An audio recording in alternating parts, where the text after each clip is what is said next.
नमस्कार। प्रदेश के सबसे भरोसेमंद और number 1 news channel India news Haryana में आपका स्वागत है। मैं हूं राज वर्मा और आप देख रहे हैं हल्ला बोल हरियाणा। किसी भी राष्ट्र का आर्थिक, सामाजिक और सांस्कृतिक विकास उसकी शिक्षा पर निर्भर करता है। प्राचीन शिक्षा प्रणाली की अगर बात की जाए तो भारत में ज्ञान देने वाले को गुरु माना जाता था, लेकिन अब टीचर बन गए हैं। टीचर और गुरु में यही फर्क है कि गुरु के लिए शिक्षा व्यापार नहीं बल्कि एक मिशन था, लेकिन आज शिक्षा को व्यापार की तरह विकसित किया जा रहा है। अगर व्यापार है तो उसके चलाने के सिद्धांत साम, दाम, दंड, भेद पर निर्धारित है। इंडिया न्यूज हरियाणा प्रदेश के इन्हीं प्राइवेट स्कूलों के खिलाफ लगातार हल्ला बोल रहा है, लेकिन क्यों सरकार इन प्राइवेट स्कूलों की मनमानियों पर कोई लगाम नहीं लगा पा रही है? आखिरकार खामी कहां पर है? इन्हीं तमाम सवालों के जवाब आज हल्ला बोल के महा एपिसोड में हमारे साथ मौजूद बेहद अनुभवी पैनल से हम जानेंगे। साथ ही उन सभी अभिभावकों के दर्द को हम सरकार को बेहद करीब से भी महसूस कराएंगे जो इन प्राइवेट स्कूलों की मनमानी का शिकार हो गए हैं। कार्यक्रम की शुरुआत करने से पहले हमारे साथ जो पैनल मौजूद है उससे आपका परिचय करा देते हैं। हमारे साथ बीजेपी से संजय भसीन जी मौजूद हैं। ऑल इंडिया पेरेंट्स फोरम से हमारे साथ राष्ट्रीय अध्यक्ष रमेश राणा जी मौजूद है। हमारे साथ INLD से अरविंद भारद्वाज जी हैं। वंदना पोपली जी हमारे साथ कांग्रेस से है और प्राइवेट स्कूल की एसोसिएशन से हमारे साथ यशपाल यादव जी है। सबसे पहले संजय भसीन जी, आपसे ही सवाल। सरकार ने दावा किया था महंगाई दूर करेगी, जो आम आदमी है उसकी जरूरत है, उसकी सहूलियतों को बढ़ाएगी, लेकिन दाल, चावल, चीनी तो छोड़िए, अब जो महंगाई की मार स्कूल और स्कूल फीस के नाम पर लोगों पर पड़ रही है, उसका क्या जवाब है आपके पास? स्कूल की आप बात कर रहे हो, जिन प्राइवेट स्कूल्स की हम बात कर रहे हैं, उनके विषय के अंदर पहली बात तो ये है, राज्य और सारे के सारे पैनल, सारे जो हमारे पेरेंट्स बैठे हुए हैं, इसकी बीज हमारी बोए हुए नहीं है। ये पुराने बोए बीज हैं जो बरगद के रूप में इस समय हमारे सामने है, जिनको काटने में, जिनको झाड़ने में समय लगेगा। और इस संजय जी, मैं रोकना चाहूंगा। आपने कहा कि ये बीज आपके बोए नहीं है, लेकिन जिस तरह का हाहाकार और प्रदर्शन और लगातार जिस तरह से एक माहौल बना हुआ है, अभिभावक परेशान है। स्कूलों के बाहर बड़ी तादाद में, भारी संख्या में अभिभावक बैनर, पोस्टर लेकर प्रदर्शन कर रहे हैं। वो आपके ही कार्यकाल में हो रहे हैं और ये फीस की जो बढ़ोतरी हुई है ये अभी हुई है। फीस की बढ़ोतरी के लिए सारे का सारा सरकार के संज्ञान में है। और अभी जिस तरह से जो हमारे प्राइवेट हरियाणा, इसके अंदर स्कूल आते हैं, 2 तरह के स्कूल है, CBSE के अंडर है और दूसरे जो है हमारे हरियाणा शिक्षा बोर्ड के अंदर है। हरियाणा शिक्षा बोर्ड के अंदर जो हमारे प्राइवेट स्कूल हैं 6612 हैं, जिनको नोटिस देकर ये पूछा गया कि जो BPL कार्ड के बच्चों के दाखिले होते हैं वो कितने नहीं है। उसके अंदर से 4997 ने जवाब ही नहीं दिया। जिनको नोटिस भेज दिया गया उनकी मान्यता रद्द करने के लिए, फिर उनके जवाब आए। उनको ये कहा गया कि भाई आप बोर्डों के ऊपर जो सूचना पट्टे हैं उनके ऊपर एक सूचना लिस्ट लगाइए कि कितने कितने बच्चों के आपके वेकेंट पड़े हुए हैं।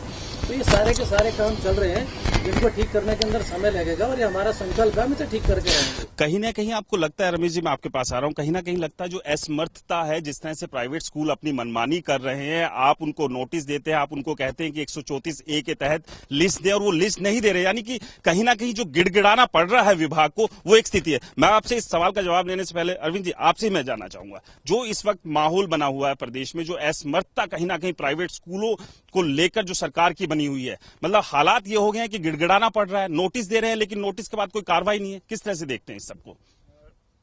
राज वर्मा जी, बिल्कुल आपने ठीक बात कही है, बिल्कुल सही सवाल है। आज जो स्थिति है हमारे हरियाणा प्रदेश में, प्राइवेट स्कूल और एसोसिएशन जो है इनकी और जो पेरेंट एसोसिएशन है, उनके बीच भी एक टकराव की स्थिति है। उसकी जो मेन वजह है वो 3 है मेरे ख्याल से। एक तो है फीस वृद्धि, फीस को लेके आज ये हालत है हरियाणा प्रदेश में। हम अगर स्कूल की बात करें, ये सभी स्कूल नहीं है, मुश्किल से 2 या 4-5% स्कूल हैं ऐसे कि जिनमें 15 से 20%, 25%, 30% की फीस हाइक को हर साल कर देते हैं। मतलब अगर 5000, 6000 या 8000 मंथली फीस है तो वो सीधा 1500, 2000, 2500 हर साल बढ़ा देते हैं, जो कि एक आम पेरेंट के लिए देना बहुत मुश्किल है। दूसरी बड़ी बात है बुक्स को लेकर, यूनिफॉर्म्स को लेकर है कि स्कूलों में दुकानें शुरू कर दी। ये बिल्कुल गलत है। स्कूल को इस तरह से दुकानें नहीं करनी चाहिए। कॉमर्शलाइजेशन, कॉमर्शियल एक्टिविटीज जो हैं वो स्कूलों में इलीगल हैं और बैन है, तो सरकार को उस पर एक्शन उठाना चाहिए। परंतु उसमें एक सरकार की भी मजबूरी है कि वो एक्शन नहीं उठा पाते। जैसे बुक्स की बात है, सरकार कहती है NCERT की बुक्स होनी चाहिए, परंतु सरकार की यह हालत है कि लास्ट ईयर पिछले साल नवंबर में सरकारी स्कूलों में किताब पहुंची थी। प्राइवेट स्कूल तो छोड़ दीजिए, उनके बच्चे कहां से पढ़ेंगे। सरकारी स्कूलों को जो खुद सरकार देती है वो नवंबर में पहुंची थी। अगर प्राइवेट स्कूल सब कंपलसरी कर भी दी जाए एनसीईआरटी की बुक्स, तो फिर नवंबर तक उन्हें भी वेट करना पड़ता। यानी कि मुसीबत जो अभिभावकों के सामने आन खड़ी हुई है कि किस तरह से उन्हें लूटा जा रहा है, कहीं फीस बढ़ोतरी के नाम पर, और कहीं अगर बात कर ले तो फिर वर्दी हो, किताबें हो, पेन पेंसिल, और अब यहां तो बात आ गई है कि खाना भी आपको स्कूल से लेना होगा। लेकिन एक विपक्षी दल होने के नाते कहीं ना कहीं क्या आपकी जिम्मेदारी नहीं बनती है कि आप भी अभिभावकों के साथ खड़े हों और उन्हें न्याय दिलाएं? आपसे भी सवाल का जवाब लेने से पहले वंदना जी, मैं आपके पास आना चाहूंगा। 10 साल आपकी भी सरकार रही, कहीं ना कहीं मानते हैं कि जिस तरह से ये मनमानी बढ़ी है उसकी नींव वहां से रखी गई? देखिए, जहां तक आप मनमानी की बात करते हैं, यहाँ पर अभी संजय जी भी कह रहे थे कि पुरानी जो है जड़ें वो बोई हुई हैं और बरगद बड़ा है। मैं इस चीज को नहीं मानती हूँ। जो चीजें आ रही हैं वो इस समय भारतीय जनता पार्टी के इस सरकार के सामने आ रही है। अगर दो चीजों की हम बात करें, सबसे पहले हम बात करते हैं फीस वृद्धि की। फीस वृद्धि में आप ये देखिए मानसिकता क्या है सरकार की। करनाल में पेरेंट्स जाते हैं मुख्यमंत्री जी से मिलने के लिए, और वहां पर क्या जवाब मिलता है कि अगर आपको बच्चों को पढ़ाना है तो आपको मनमानी सहन करनी पड़ेगी। ये आपकी नीयत है, आप चाहते क्या है। आप जब स्कूलों के साथ खड़े हैं तो आप पेरेंट्स के साथ इंसाफ कैसे करेंगे। बाद में करनाल के जो सांसद हैं उन्होंने बाद में माफी भी मांगी इन पेरेंट्स से कि ये जो बयान था मुख्यमंत्री का गलत था। तो ये देखिए, यहाँ पर सरकार ही एक नहीं है। उसके बाद जो इनके फाइनेंशियल सेक्रेटरी हैं हरियाणा एजुकेशन डिपार्टमेंट पीके दास, उनका एक बयान आता है कि हमारे यहाँ पर ऐसा कोई रूल नहीं है कि फीस वृद्धि को रोका जा सके। दो तरह के स्कूल हैं, एक है सीबीएसई से और दूसरे हैं हरियाणा बोर्ड से। दोनों के लिए रूल्स हैं लेकिन अलग अलग है। पहली बात, अगर हरियाणा स्कूल्स की बात की जाए तो वहां पर ये रूल है कि अगर आपको लगता है कि स्कूल के पास फंड ज्यादा है और वो फीस बढ़ाने की जरूरत नहीं है, तब पेरेंट्स उसकी कंप्लेंट कर सकते हैं। मेरा ये प्रश्न है कि अगर पेरेंट्स कंप्लेंट कर रहे हैं तो आपने क्या उसके ऊपर रिस्पॉन्स किया। दूसरी बात, अगर सीबीएसई स्कूल्स की बात की जाए तो सीबीएसई में तो बिल्कुल क्लियर है सीबीएसई का ये कि अगर पेरेंट्स और स्कूल इकट्ठे मिलकर ये मानते हैं कि फीस बढ़ानी चाहिए तब बढ़ाई जा सकती है। तो यहाँ पर कोई स्टेप नहीं लिया गया। अगर मैं दूसरी बात करूं 134 की, 134 से जरूर हमारे समय में लाया गया, एक राइट टू एजुकेशन के तहत इस एक्ट को लाया गया था। और मुझे लगता है कि भारत ही एक ऐसा देश है जहां पर अभी कुछ और राइट्स लाने की जरूरत है। राइट टू एजुकेशन एक बहुत इंपॉर्टेंट स्टेप है। बहुत सारी कंट्रीज ऐसी है जहां पर राइट टू हाउसिंग भी है, राइट टू प्राइवेसी भी है, इस तरह के राइट्स भी दिए जाते हैं। तो उसके अंदर अगर हम 134A लेकर आए जिसमें वीकर सेक्शन जो है उनको प्रोवाइड किया जाए कि वो कहीं ना कहीं मानते नहीं है आपकी। जब 134A लाए, एक बेहतर एक कदम उठाया गया कि गरीब से गरीब परिवार के बच्चे को भी शिक्षा दिलाई जाए, लेकिन सबसे बड़ा सवाल ये हुआ कि इम्प्लीमेंटेशन की बात की जाए। अभी जब एक नोटिस जारी किया गया जिसमें 4000 से ज्यादा ऐसे स्कूल थे जिन्होंने लिस्ट ही नहीं दी, यानी कि ये जो माहौल बिगड़ा पहले से ही बिगड़ता आया है। तो एक ये बड़ा सवाल है। मैं वंदना जी आपसे इस सवाल का जवाब भी लूंगा, लेकिन उससे पहले एक बार रमेश राणा जी से मैं सवाल ले लेता हूं कि रमेश जी, कि किस तरह से आप ये देखते हैं, क्योंकि पूरे माहौल को आपने देखा है, ना केवल गुरुग्राम की बात करें, फरीदाबाद की बात करें या प्रदेश के दूसरे जो जिले हैं वहां की बात करें, जो दिक्कतें हैं, अगर सिलसिलेवार आप अगर समझाएं एक एक करके कि किस तरह की दिक्कतें हैं कम से कम शब्दों में। राज वर्मा जी, सबसे पहले तो मैं आपके इंडिया न्यूज चैनल का धन्यवाद करता हूं कि पूरे हरियाणा के अंदर इस तरह का प्रोग्राम जो पहली बार आपने ऑर्गेनाइज किया है, उसके लिए मैं धन्यवाद करता हूं। मैं वर्मा जी इस चैनल के माध्यम से बताना चाहता हूं कि चोर चोर मौसेरे भाई, चाहे आप कांग्रेस की बात करें, चाहे आप बीजेपी की बात करें, चाहे आप इनेलो की बात करें, चाहे आप हजका की बात करें, चाहे आप चौथी और पांचवी पार्टी की बात करें, ये सब एक ही थाली के चट्टे बट्टे हैं। जैसे अभी वंदना जी ने कहा, उनको शायद अभी रूल्स रेगुलेशंस के बारे में पता नहीं है, उनको ज्ञान नहीं है कि शिक्षा नियमावली क्या कहती है। सीबीएसई बोर्ड से एफिलिएशन मिलती है, लेकिन शिक्षा नियमावली हरियाणा स्टेट की ही लागू होंगी। अगर हम शिक्षा की बात करें, स्टेट की बात करें, स्टेट पॉलिसी जो है वो लागू होती है। दूसरी बात देखिए, जहां तक संजय जी ने अभी कहा कि भ्रष्टाचार की बात पर थोड़ा सा मैं कहूंगा कि मोदी जी के बारे में ये कहा जाता है कि भ्रष्टाचार पर उनका जीरो टॉलरेंस है। साहब, बिल्कुल जीरो टॉलरेंस नहीं है। मैं ये कह सकता हूं कि मोदी जी की नाक के नीचे स्कूल वाले पूरी तरह से भ्रष्टाचार लिप्त हैं, भ्रष्टाचार को बढ़ावा दे रहे हैं। अभिभावकों की आवाज को दबाया जा रहा है, दफनाया जा रहा है। उनकी आवाज को नहीं सुना जा रहा है। रमेश जी, यहाँ एक सवाल, लगातार जिस तरह से फीस बढ़ोतरी की बात कर रहे हैं हम, अगर कोई स्कूल 10 बिल्कुल बिल्कुल बिल्कुल बिल्कुल अरविंद जी मैं बिल्कुल आपको मौका मिलेगा, आप अपना सवाल जरूर पूछिए, लेकिन उससे पहले कि अगर कुछ प्रतिशत अगर फीस स्कूल बढ़ाता भी है, क्योंकि उसके साथ जो सुविधाएं दे रहा है, क्योंकि एक दौर था जब वो सुविधाएं नहीं थी, आपको कंप्यूटर भी चाहिए, हाईटेक क्लासरूम भी चाहिए, आपको एसी भी चाहिए, ट्रांसपोर्टेशन की जो है बेहतरीन से बेहतरीन सुविधा भी चाहिए। अगर ये सारी सुविधाएं स्कूल दे रहा है और उस सब के बाद अगर वो कुछ फीस बढ़ाता है तो इसमें दिक्कत क्या है? जी बिल्कुल, आपका ठीक है सवाल वर्मा जी। मैं इस पर यह कहना चाहूंगा कि देखिए, स्कूल क्या है इसको समझ लेना बहुत जरूरी है। स्कूल एक नॉन प्रॉफिटेबल ऑर्गेनाइजेशन है जो कि नो प्रॉफिट और नो लॉस पर चलाई जाती है। आज आप किसी भी स्कूल की बात करें, पूरे देश के अंदर बड़े बड़े स्कूल के माफियाज बैठे हुए हैं। आज वो शिक्षा, जैसे अभी आप ज्ञान की बात कर रहे थे, गुरु की बात कर रहे थे, गुरु और टीचर की जो बात कर रहे हैं, वो चीज अब बिल्कुल खत्म होती जा रही है। अब सिर्फ और सिर्फ शिक्षा का व्यापारीकरण हो रहा है, जिसके लिए सरकार ने कुछ नियम बनाए हुए हैं। सीबीएसई के कुछ रूल रेगुलेशंस हैं, स्टेट गवर्नमेंट के कुछ रूल रेगुलेशंस हैं। फीस बढ़ाने के लिए कुछ नियम बनाए हुए हैं, जैसे कि जब भी प्राइवेट स्कूल को फीस बढ़ानी है, अगर स्कूल को लगता है कि भाई मेरे पास धन की कमी है, आगे चल के मैं टीचर्स की सैलरी नहीं दे पाऊंगा, स्कूल के जो खर्चे हैं उनको मीट नहीं कर पाऊंगा, तो उसके लिए उनको एक फॉर्म 6 भरना होता है।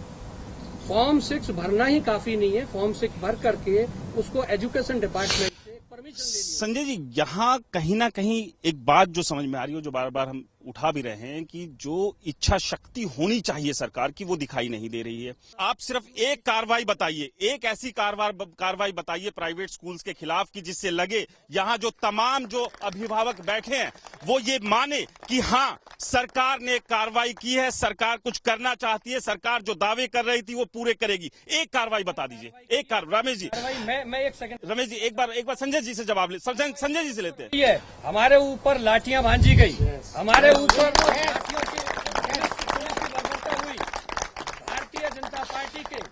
यानी कहीं ना कहीं संजय जी सवाल यही है कि कुछ करना नहीं चाहती है सरकार, बातें बहुत बड़ी है और इन बातों से अब किसी का पेट भरने वाला नहीं है, क्योंकि सीधे तौर पर इन अभिभावकों की जेब पर डाका डाला जा रहा है। और यही एक बड़ा सवाल है। यहाँ यशपाल जी से भी ले लेते हैं। यशपाल जी, प्राइवेट स्कूल्स को लेकर जिस तरह की बात चल रही है, अब एक पूरा एक माहौल हो गया। एक वक्त था अभिभावक जब स्कूल में जाते थे तो जो टीचर्स हैं, गुरु हैं, उनकी रिस्पेक्ट करते थे, लेकिन अब बैनर पोस्टर लेकर स्कूलों के बाहर प्रदर्शन कर रहे हैं। यानी कि हालात ये बन गए हैं कि शिक्षा को व्यापार बना दिया गया है और स्कूल जो है कहीं ना कहीं बड़े शोरूम हो गए जिन्हें सिर्फ पैसा कमाना है। देखिए, दो बातें होती है।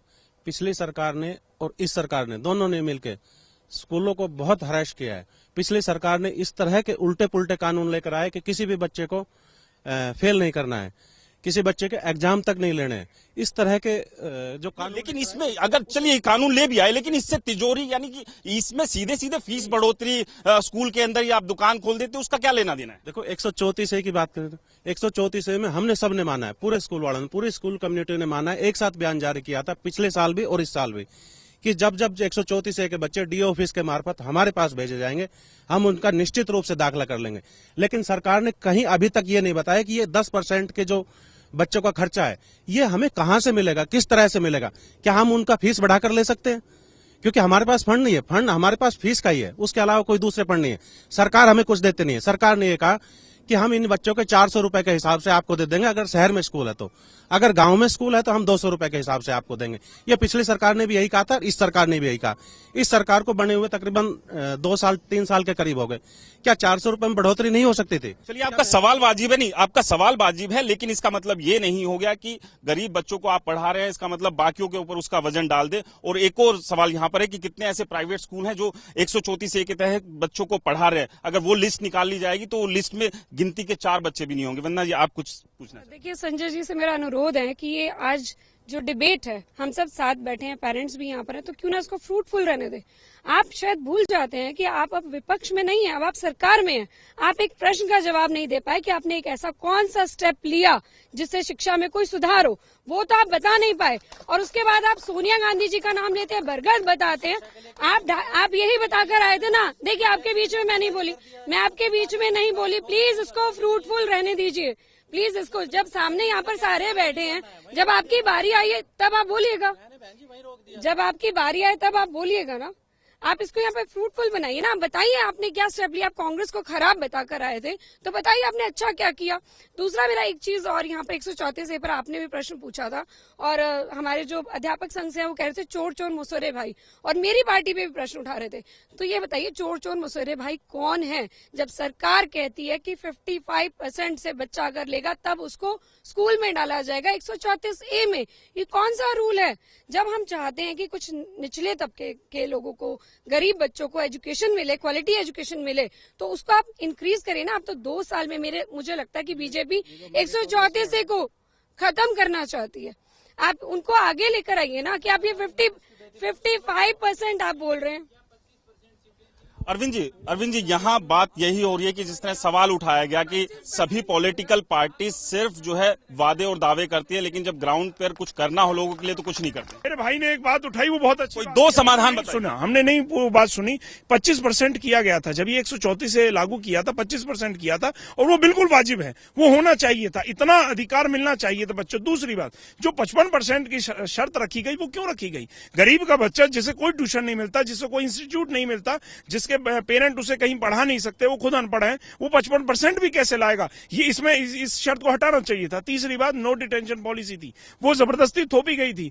उसका क्या अर्थ था? उससे तो हमारा एजुकेशन सिस्टम खराब हुआ। फिर सबसे बड़ी बात, अगर आज इन बातों पर हम आ जाएं, पेरेंट्स की जो प्रॉब्लम है फीस को लेकर है, चाहे वो स्कूल्स को लेकर है, बिल्कुल ठीक बात है। सरकार आज इस बात का जवाब क्यों नहीं देती कि सरकार ने 134A को लागू करवाने के लिए क्या किया? ये कहते हैं हमने नोटिस दिया। किसने माना आपका नोटिस? आप कहते हैं मान्यता रद्द कर देंगे। आपने 4000 से ज्यादा स्कूलों को नोटिस दिया, क्या हुआ उस नोटिस का? सवाल यही है कि जवाब किसी के पास है नहीं, और जवाब यहाँ नहीं। अब यहाँ इन अभिभावकों को समाधान चाहिए। यहाँ पर अब कुछ सवाल ले लेते हैं जो अभिभावक यहाँ पर आए हैं। रामफल जी, आप कुछ सवाल पूछ रहे थे और पैनल में जो तमाम लोग बैठे हैं, आप इधर आइए। तमाम लोग बैठे हैं, सबसे पहले मैं जानना चाहूंगा कि किन से आपका सवाल है और क्या सवाल है? मेरा सवाल जो भी पार्टी के वहाँ पे नुमाइंदे बैठे हैं उन सभी से है। 134 से अभिभावकों ने खुद लागू करवाया, फीस कमेटी अभिभावकों ने खुद बनवाई। इन दोनों को तोड़ने में कांग्रेस और बीजेपी के दोनों के हाथ रहे। 25% से 10% कांग्रेस ने किया। फीस कमेटी को हाई कोर्ट की कमेटी से उठा के अपने पास बीजेपी ने लिया। क्यों लिया? ये सब क्यों किया?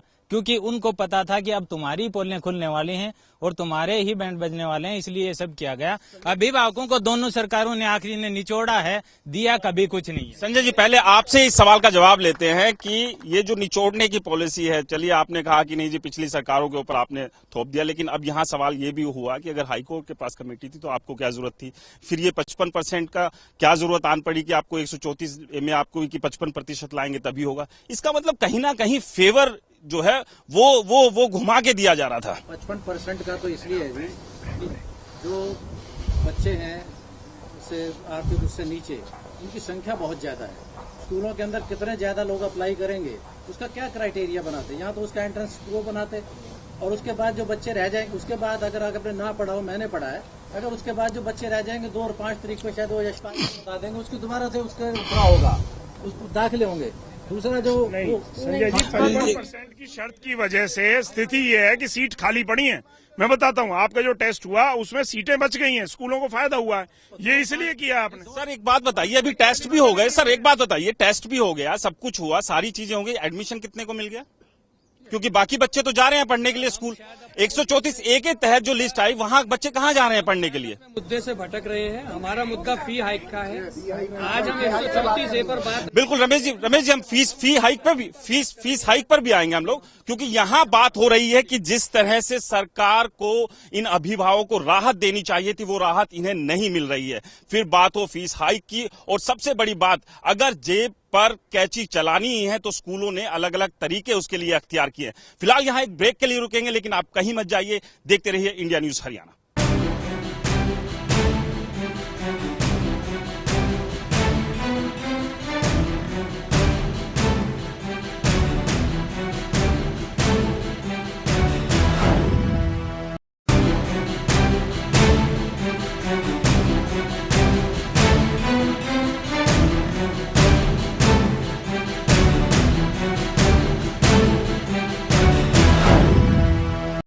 ब्रेक के बाद आपका एक बार फिर स्वागत है इंडिया न्यूज हरियाणा के खास प्रोग्राम हल्ला बोल हरियाणा में। और हल्ला बोल हरियाणा में हम लगातार बात कर रहे हैं कि किस तरह से प्राइवेट स्कूल्स ने अपनी मनमानी जारी रखे हुए है। हालात ये बन गए हैं कि अभिभावकों को प्रदर्शन करना पड़ रहा है, रोज स्कूल के बाहर बैनर पोस्टर लेकर वो इन प्राइवेट स्कूल्स की मनमानी के खिलाफ हल्ला बोल रहे हैं। और लगातार हम बात कर रहे हैं और जिस तरह से पेरेंट्स अपनी बात, अपनी शिकायत सरकार के खिलाफ रख रहे हैं, वही सब बात लगातार हम कर रहे हैं। और हमारे साथ एक बेहद अनुभवी पैनल भी है जिससे इन तमाम सवालों के जवाब भी हम ले रहे हैं। लेकिन उससे पहले कुछ अभिभावकों के सवाल है वो ले लेते हैं। सर बैठ जाइए आप, क्या सवाल है और किन से आपका सवाल है?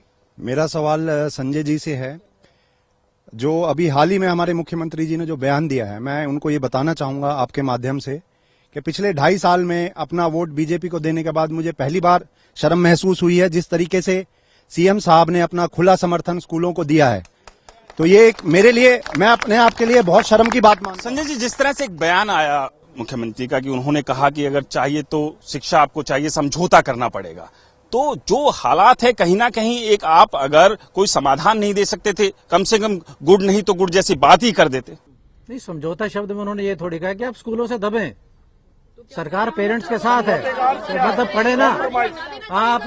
नहीं, बच्चों को पढ़ना तो है ही, बच्चों को पढ़ाना तो है ही, हमारों को नहीं पढ़ाना। नहीं, चलिए आप इस डेफिनेशन को आप थोड़ा सा क्लियर कर दीजिए, क्योंकि ना लगातार ये अभिभावक यही एक सवाल उठा रहे हैं कि आखिरकार उस समझौते का मतलब क्या है। आप बता दीजिए उसका मतलब। नहीं, समझौते का मतलब जो मैं अपने नॉलेज से समझता हूँ ये था कि जो स्कूल्स हैं उनसे बात की जाए, किसी प्रकार का हल निकाला जाए। हल नहीं निकलेगा तो सरकार बैठी है। जी आप बताइए क्या सवाल। सर मेरा नाम देव है, मैं डीपीएसजी पालम विहार का पेरेंट्स हूं और हमारे साथ एक ऐसा अन्याय हुआ है। मेरा एक सिंपल सा क्वेश्चन है कि अगर किसी चोरी होती है किसी के, वो जाके थाने में रिपोर्ट करता है, उसका इलाज हो जाता है।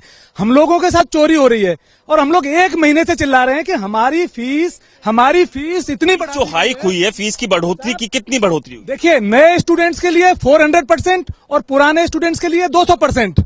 इस साल 100% का डिस्काउंट दे दिया गया है और आगे आपको 200% आपको नया कर दिया जाएगा। हम वो पैसा कहां से लाएंगे, किससे? संजय जी, कोई नियम? साहब एक मिनट सुनिए, हम 1 महीने से चिल्ला रहे हैं, 1 महीने से हम लोग रोड पे खड़े हैं और हमारी सुनने वाला कोई भी नहीं है। हमारे साथ कल को कोई इंसिडेंट हो जाएगा तो सब पे FIR दर्ज हो जाएंगी। हमसे चाहते क्या है आप? नहीं, हम कुछ नहीं चाहते जी आपसे, हम तो आपका भलाई चाहते हैं। कहाँ हो रहा है वो भला? हम तो पेरेंट्स की भलाई चाहते हैं। हम पेरेंट्स क्योंकि हम भी पेरेंट्स हैं, हमारे बच्चे भी हैं। दूसरी बात यह है कि जो आपकी सारी की सारी व्यथाएं हैं वो सारी की सारी संज्ञान में है और इनके ऊपर कार्रवाई तुरंत होगी, यही मैं आपसे कह रहा हूँ। संजय जी एक बात बताइए, संजय जी एक सवाल यहाँ पर आपसे है कि क्या कोई नियम नहीं है? कुछ भी स्कूल अपने मनमाने तरीके से फीस बढ़ा देगा? कोई नियम तो होगा? नहीं, नियम तो देखो, नियम के बारे में पूरा मुझे ज्ञान नहीं है कि इनके क्या नियम है। राणा साहब बता सकते हैं, क्योंकि इन्होंने लड़ाई लड़ी है, इनको सारा कुछ संघर्ष पता है। जो हमारे को मालूम है सीबीएसई इसी आम जनता के पास जब चुनाव होंगे, आप जाएंगे और आप कहेंगे कि वो वोट दे, तो वो वोट क्यों देगी? वो भी कहेगी कि इस वोट का मतलब क्या है? एक मिनट राजीव, पल्ला नहीं झाड़ रहा मैं पल्ला नहीं झाड़ रहा। सीबीएसई ने जैसे अभी ऑर्डर किए किताबों के बारे में, ड्रेसेस के बारे में, मैं आपने कराया ना। संजय जी एक सवाल और ले लेते हैं। यहाँ सभी तमाम अभिभावकों के पास ढेर सारे सवाल हैं और शायद उन सवालों के जवाब आपके पास ना हो, लेकिन एक सवाल यहाँ पर ले लेते हैं। जी मैम। राज जी, मैं राजदीप है मेरा नाम और मैं ब्लू बेल्स पेरेंट्स एसोसिएशन से हूँ। मेरा सवाल संजय जी से है। संजय जी कहते हैं कि उन्हें नियम नहीं पता। आपको ये पता है कि 20,000 ट्यूशन फीस के ऊपर 40,000 रुपया एनुअल और डेवलपमेंट चार्जेस लिए जाते हैं, और अगर हम पूछते हैं कि ये कहाँ पर यूज हो रहे हैं तो हमें ये जवाब दिया जाता है आपको कोई हक नहीं है पूछने का। क्या आपके पास में कोई नियम नहीं है कि स्कूल के ऑडिट करवाए जाए? अच्छा संजय जी, ये एक बड़ा सवाल है कि कहीं तो कुछ ऐसा नियम होगा कि आपने एक शिक्षा विभाग का एक दफ्तर खोला हुआ है, उसका मकसद क्या, क्यों है वो? या तो उसको बंद कर दीजिए, या फिर अगर वो स्कूलों से जवाबदेही नहीं ले पा रहा है तो ये कुछ ना कुछ नया तो करना होगा। तो आप क्यों नहीं ऑडिट करा लेते? ऑडिट की बात हुई लेकिन ऑडिट को करके देने को तैयार नहीं है। नहीं, ऑडिट क्यों नहीं होगा? अगर ऑडिट का अधिकार हरियाणा सरकार के सीबीएसई के स्कूलों को कराने के पास है, तो ऑडिट होगा उसका। संजय जी की जगह इसका जवाब मैं दे देता हूं। इसका जवाब ये है, 2015 के अंदर 2016 के अंदर लगभग 20 से 22 स्कूलों के ऑडिट के ऑर्डर किए गए। मिस्टर पीके दास ने उन ऑडिट के ऑर्डर्स को स्टे दे दिया। किसके कहने पर? शिक्षा मंत्री रामविलास शर्मा जी के कहने पर उनको स्टे दे दिया गया। ये जवाब भारतीय जनता पार्टी के मेरे साथी प्रवक्ता ये आगे जवाब आपको देना चाहते हैं। आप इनसे पूछिए, जो अभी बहन जी ने कहा कि ऑडिट क्यों नहीं होते, ऑडिट होते हैं, उसके ऑर्डर को स्टे कर दिया जाता है। सरकार की मंशा नहीं है। यहाँ सवाल का जवाब चाहिए, लेकिन दिक्कत यही आ रही है, दिक्कत यहाँ यही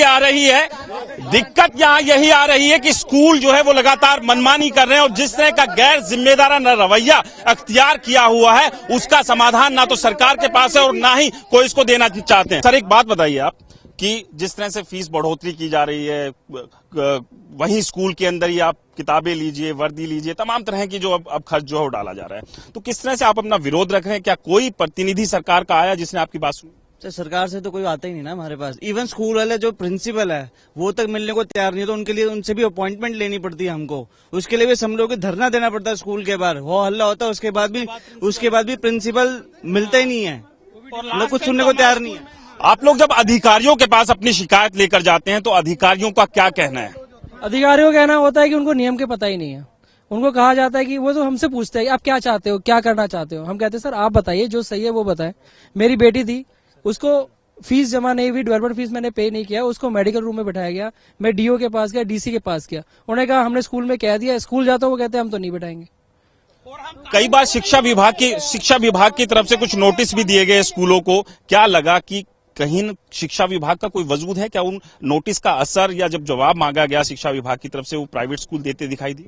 कहीं पर भी कोई भी सुनवाई नहीं है। अगर मैं संजय जी से ही पूछना चाहूंगा कि हमें आम आदमी को तो एक रूल फॉलो करने के लिए बड़ी हिदायतें और ये दी जाती हैं, क्या वो स्कूल को नहीं दे सकते ये हिदायतें? जैसा कि संदीप जी ने बताया, अभी उनकी बेटी को वहां पे बैठाया गया, जिसकी कंप्लेन करी, डीसी के पास में करी, डिविजनल कमिश्नर के पास में करी, लेकिन कोई सॉल्यूशन नहीं मिला। तो कहाँ का न्याय है ये? प्रेजेंट गवर्नमेंट किसकी है? आज ये अगर दूसरी गवर्नमेंट पे दे रहे हैं, आज प्रेजेंट गवर्नमेंट किसकी है? और इसका कौन जवाब देगा? इसका इस चीज के किसके पास जाए? देखिए, तमाम यहाँ पॉलिटिकल पार्टी के लोग भी, मैं आपके पास ही आ रहा हूँ, आप जवाब देना चाह रहे हैं क्योंकि लगातार संजय जी से भी जवाब मांगा गया, लेकिन बहुत सारी जगह वो नियम नहीं पता है तो या फिर वो जवाब नहीं देना चाह रहे हैं।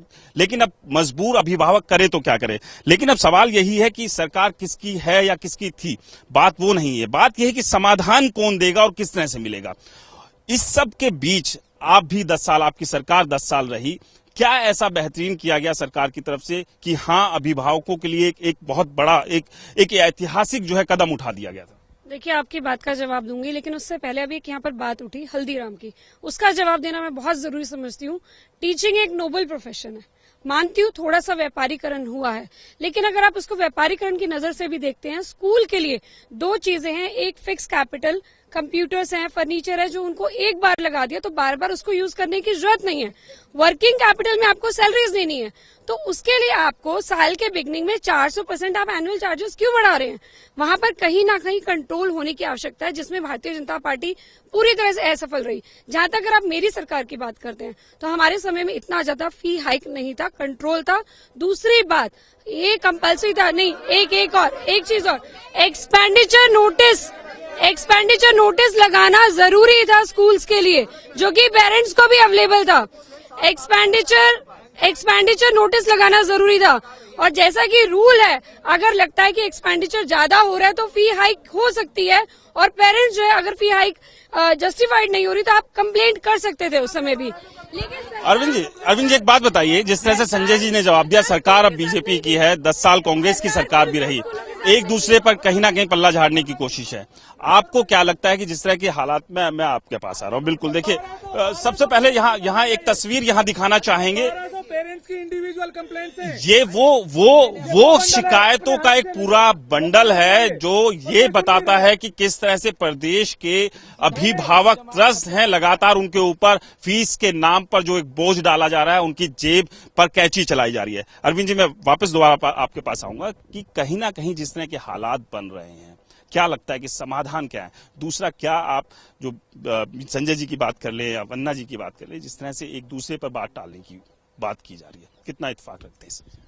राजी, सबसे बड़ी बात यह है, प्राइवेट सेक्टर में काम करने वाले लोगों को लगभग 5 से 7% का हाइक होता है, इससे ज्यादा नहीं होता। और वो भी कहीं कहीं ऐसा है कि आज ये स्थिति है बहुत सी इंडस्ट्रीज में कि वहाँ हाइक ही नहीं दे रहे। इसी तरह अगर गवर्नमेंट सेक्टर की बात करें, वहाँ 12% है जो हाइक दिया है अगली बार 7th पे कमीशन में, इससे ज्यादा नहीं है। और यहाँ जो इस तरह से बताया जा रहा है 200, 300, 400% हाइक करके उस फीस को बढ़ा के लगा, तो आप खुद सोचिए कि एक पेरेंट जो सिर्फ 5%, 7% की जिसकी सैलरी बढ़ रही है, वो 200-300% जो उसकी फीस बढ़ गई है बच्चों की, वो कहां से पे करेगा? इसके बारे में सरकार को सोचना चाहिए। दूसरी बात, जिस तरह से मेरे जो साथी अभी बोल रहे थे, हल्दीराम वाला उदाहरण, वो एक मजाक उड़ाने वाली बात है अपने हमारे पेरेंट्स का, हमारे जो आर्थिक स्थिति है उसका, क्योंकि ये बिजनेस नहीं है, ये धंधा नहीं है, इसमें कोई दो राय नहीं है। आपने जिस तरह से कहा स्टार्टिंग में, हमारे यहाँ खास तौर पर, हम बाहर की बात नहीं करते, हमारे देश में शिक्षा एक व्यवसाय ना था, ना है, ना हो सकता। उसे अगर व्यवसाय से आपने जोड़ दिया तो हमारे जो एजुकेशन सिस्टम है वो ठप हो जाएगा और एक आम बच्चा, एक गरीब का बच्चा कभी भी नहीं पढ़ सकता। इसलिए इस नजरिए को तो बदलना पड़ेगा। एक बात बताइए, जो ये देखिए फीस हाइक, मैं आपके पास ही आ रहा हूं सर, मैं आपके पास भी आऊंगा। यशपाल जी, मैम, यशपाल जी, एक सवाल यहाँ ये है, अगर बहुत सारे ऐसे लोग हैं जो कि नौकरियां करते हैं और साल में कितनी तनख्वाह में बढ़ोतरी होती है ये हम भी जानते हैं। या तो सभी प्राइवेट स्कूल्स ने लाख, 1.5 लाख, 2 लाख, 3 लाख जो है टीचर्स की सैलरी कर दी है, इसलिए शायद फीस में बढ़ोतरी की जा रही है। तो शायद फिर भी अभिभावक मान जाएंगे कि उनके बीच से आने वाले जो टीचर्स हैं, कम से कम उन्हें फायदा हो रहा है। क्या ये बढ़ोतरी फीस में की गई है या फिर क्यों इतना बढ़ाया जाता है फीस को? जहां 200% और 400% की बात हो रही ना, वो केवल एक अपवाद है पूरे हरियाणा में मेरे ख्याल से। सर, लेकिन बहुत सारे ऐसे स्कूल हैं, देखिए सुनिए, डबल है, ट्रिपल है, बहुत बहुत बहुत खराब हालत। डबल हो सकता है, डबल हो सकता है, लेकिन 200% और 300% और 400% की जहां बात करें ना, बार बार मुद्दा उठाया जा रहा है कि 400% तक फीस बढ़ोतरी हुई। किस स्कूल की हुई? एक स्कूल की फीस बढ़ोतरी हुई। किसी भी स्कूल ने मेरे ख्याल से 10-12% से ज्यादा फीस बढ़ोतरी नहीं की। अच्छा, कुछ स्कूलों की बात मान सकता हूं, ऐसे भी स्कूल है, क्या आपने उनका नाम लिया? क्या आपने उनका नाम लिया जिसने पिछले 3 सालों से फीस नहीं बढ़ाई? ऐसे स्कूल है कि नहीं है सिस्टम में? ऐसे स्कूल नहीं, मैं आपको कहता हूं क्या सिस्टम में ऐसे स्कूल नहीं है जिन्होंने फीस बढ़ोतरी नहीं की। चलिए यशपाल जी, यहाँ कुछ और, यहाँ किसी एक स्कूल से अभी मैं आ रहा हूँ, यहाँ किसी एक स्कूल के अभिभावक नहीं है, यहाँ तमाम बहुत सारे स्कूल्स के अभिभावक है। और एक ये तस्वीर पहले आप ही बताइए, क्या आप दिखाना चाह रहे हैं, क्या दर्शाना चाह रहे हैं? मैं ब्लूबेल्स मैं ब्लूबेल स्कूल गुड़गांव का एक पेरेंट हूं, और जैसा कि वंदना जी ने बताया कि ये अभी हाल ही की सरकार में हुआ है। मैं उनको ये पिछले 7 साल का डेटा आपको बताना चाहूंगा, जहां की जो फीस में बढ़ोतरी है पिछले 7 साल में, जिसमें कांग्रेस की भी सरकार 4 या 5 साल रही है, लगातार फीस में वृद्धि की जो रेट है वो दर थम नहीं रहा है। और हालत यह है कि पिछले 7 साल में फीस 3 गुना बढ़ गई है। क्या आप ये सोच सकते हैं कि हमारी जो सैलरीज है, हम जिस इनकम ग्रुप से बिलोंग करते हैं, हमारा काफी सारा पैसा टैक्स में कट जाता है, उसके बाद जो हमें पैसा बचता है हमें मजबूर होना पड़ता है स्कूल को देने के लिए। तो क्या हमारे लिए ये स्थिति आप समझ सकते हैं कि 3 गुना अगर हमारी सैलरी नहीं बढ़ रही है तो हम कैसे ये बढ़ी हुई फीस को हम कैसे दे पाएंगे? मैम, वंदना जी, आपके पास ही आ रहा हूं, क्योंकि 10 साल आप लोग भी सरकार में रहे थे, अभी 2.5 साल के करीब बीजेपी को यहाँ सरकार में आए हुए हैं। तो शुरुआत में भी मेरा यही एक सवाल था कि इन 10 साल में ही तो कहीं आदत आप लोगों ने इतनी नहीं बिगाड़ दी कि अब मनमानियों पर उतरे हुए हैं सभी प्राइवेट स्कूल्स? देखिए, सबसे पहले अभी यहाँ पर एक पेरेंट भी बोल रहे थे कि 25% अगर हाइक होता है तो उसमें उन्होंने बोला कि कोई प्रॉब्लम नहीं है, कि कहीं ना कहीं हाइक तो होता ही है। तो हाइक का मैं मना नहीं कर रही, लेकिन यहाँ पर एक कंपैरिजन करने की भी आवश्यकता है कि उसी स्पेस से, उसी पेस से टीचर्स की सैलरी भी इंक्रीज हुई थी, ये भी एक फैक्ट है। लेकिन 400% कौन कौन से स्कूल थे जिसमें टीचर्स की सैलरीज में एक बड़ा हाइक आया था, ऐतिहासिक हाइक आया था? 2-3 के नाम बता दीजिए। मैं पहले अगर बात करूं, अगर आप पे स्केल की बात करते हैं, सबसे ज्यादा जो इंक्रीज है वो हमारी सरकार के टाइम में दिया गया था। पे स्केल की बात कर रहे हैं आप, pay scale has been given to private school as well, उनको भी दिया जाता है, चाहे वो सीबीएसई हो चाहे हरियाणा बोर्ड के हो। इलेक्शन से मैंने मैडम स्कूलों के नहीं गए, मैं भी पेरेंट हूँ, मैं आपसे ज्यादा दुखी हूँ। बहुत अच्छी बात है। चलिए, हमारे संवाददाता ने शिक्षा मंत्री रामविलास शर्मा को हल्ला बोल की वो रिपोर्ट सौंपी है, जिस रिपोर्ट को हमने प्रदेश भर के सभी जिलों में जो प्राइवेट स्कूलों की मनमानी और गैर जिम्मेदाराना रवैया उन्होंने इख्तियार किया है, जो तैयार की थी। क्या शिक्षा मंत्री ने बोला, वो आपको दिखाते हैं। जी सर, जिस तरह से जो मनमानी सामने आ रही है, तो उसको लेकर क्या आश्वासन दिलाते? देखिए प्रदीप, ये इंडिया न्यूज के पत्रकार और छायाकार मित्रों को मैं बधाई देना चाहता हूँ। शिक्षा को कुछ लोगों ने एक बड़ा मुनाफे का कारोबार समझ करके और उस बिल्डिंग का, उस मान्यता का दुरुपयोग करते हैं। और मैं इंडिया न्यूज़ के पत्रकार छायाकारों को ये आश्वासन देता हूँ कि ये जो रिपोर्ट मुझे प्रदीप बालोड़िया सौंप रहे हैं, इसके एक एक शब्द के ऊपर हम विचार करेंगे। हरियाणा में हम किसी भी प्राइवेट विद्यालय की मैनेजमेंट को बच्चों के अभिभावकों के साथ मनमानी नहीं करने देंगे।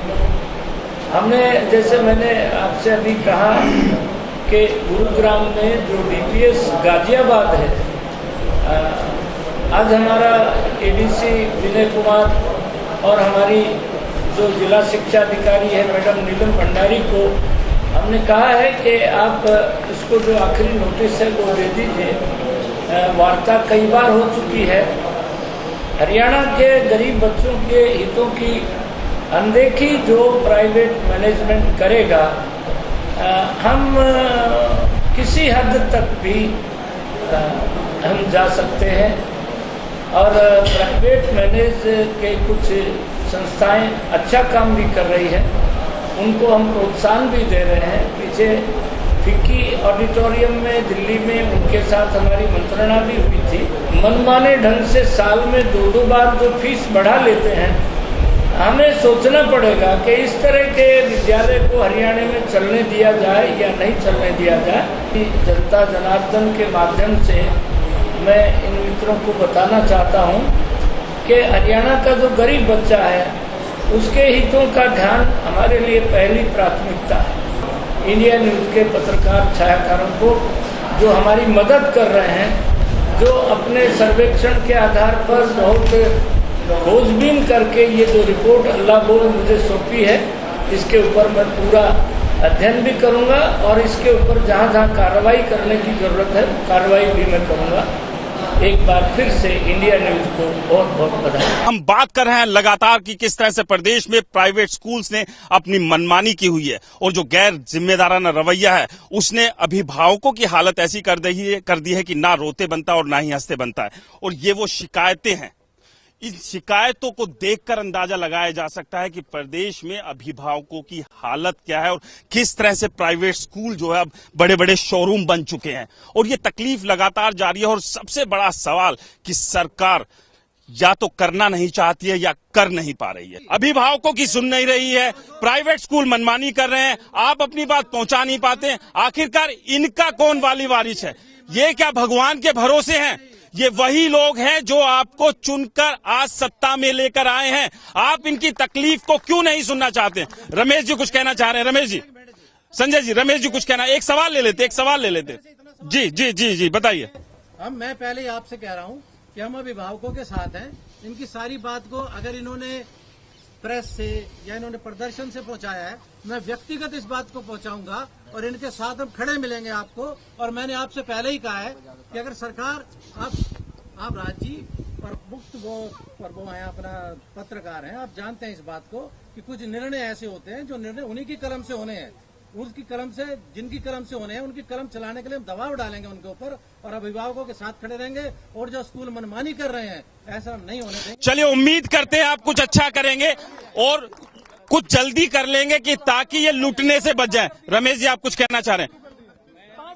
सर मैं ये कहना चाहता हूँ कि ये हमारे देश का दुर्भाग्य है कि भारत के अंदर खट्टर जैसे मुख्यमंत्री हरियाणा के अंदर जो अपने आप को ये कहते हैं कि हम यहाँ पर पारदर्शिता लाएंगे, भ्रष्टाचार मुक्त सरकार देंगे। मैं आपको बता देना चाहता हूं कि भारतीय जनता पार्टी के चाहे केंद्र की बात करें, चाहे हम हरियाणा प्रदेश की बात करें, इनका प्रशासनिक अधिकारियों के ऊपर कोई कंट्रोल नहीं है। क्यों कंट्रोल नहीं है, उसका जीता जागता उदाहरण पिछले महीने मिस्टर पी.के. दास एडिशनल चीफ सेक्रेटरी फरीदाबाद आए थे और मेरी उनसे लगभग 1.5 घंटे बातचीत हुई। Mister PK. दास ने ये कहा कि सरकार की इस पर कोई मंशा नहीं है, कि सरकार इस पर कोई पेरेंट्स को राहत नहीं देना चाहती। मैं इस मंच के माध्यम से आज आपको बताना चाहता हूं कि इस तरह की सरकार की जो घटिया सोच है, जो घटिया मानसिकता है, अगली बार 2019 के जो चुनाव होंगे भारतीय जनता पार्टी को बाहर कर दिया जाएगा। सरकार की ना कोई घटिया सोच है, ना इस प्रकार का चरित्रवान है जैसे कि आप बोल रहे राणा जी। जिस तरह की कमजोर सरकार और कमजोर मुख्यमंत्री है खट्टर साहब, इतना कोई कमजोर नहीं रहा। जब मुख्यमंत्री खुद ये कह दे, एक बार अरविंद जी को सुन लेते हैं। जब एक मुख्यमंत्री खुद ये कह दे कि अगर बच्चे पढ़ाने हैं तो आप समझौता कर लीजिए, तो इससे कमजोर मुख्यमंत्री नहीं हो सकता किसी प्रदेश का। फिर एक और वजह मैं बताता हूँ कि मुख्यमंत्री जी एक मिनट रुक संजय जी रुक जाइए। मैं भी गिनती करूँ क्या? आपके नेताओं की भी गिनती करूँ क्या जो जेल में बैठे हैं? आप डिबेट क्यों खराब कर रहे हैं? आपकी बारी में हम चुप थे ना। आप संयम का संजय जी, सवाल यहाँ ये है कि इन अभिभावकों की समस्या का समाधान क्या है? यहाँ संजय जी, अरविंद जी, मैं आप दोनों को सर मुद्दे से भटक रहे हैं हम लोग। अरविंद जी, संजय जी, हम मुद्दे से भटक रहे हैं। संजय जी, सवाल ये है, आप उस वक्त सरकार में थे, आप हमारी नहीं क्यों थे उस वक्त? क्यों थे फिर? एक बार नहीं। अरविंद जी, समय कम है। सर, क्या आपकी पार्टी, आप लोग इन अभिभावकों के साथ खड़े होंगे इस लड़ाई में? हम तो कहते हैं आप निर्णय लाइए, आप नियम लाइए। अगर हमारी पार्टी के भी किसी आदमी का स्कूल होगा ना, हम बिल्कुल कहते हैं आप नियम लाइए, लागू करा दीजिए, हम तैयार हैं। वंदना जी, एक आखिरी सवाल। जिस तरह का पूरा माहौल बना हुआ प्रदेश में, प्राइवेट स्कूल्स लगातार बात नहीं सुनते हैं अधिकारियों की, सिर्फ नोटिस भर दे दिया जाता है, कार्रवाई कुछ नहीं होती। कहाँ देखते हैं सरकार को? क्या कमजोर है कहीं सरकार?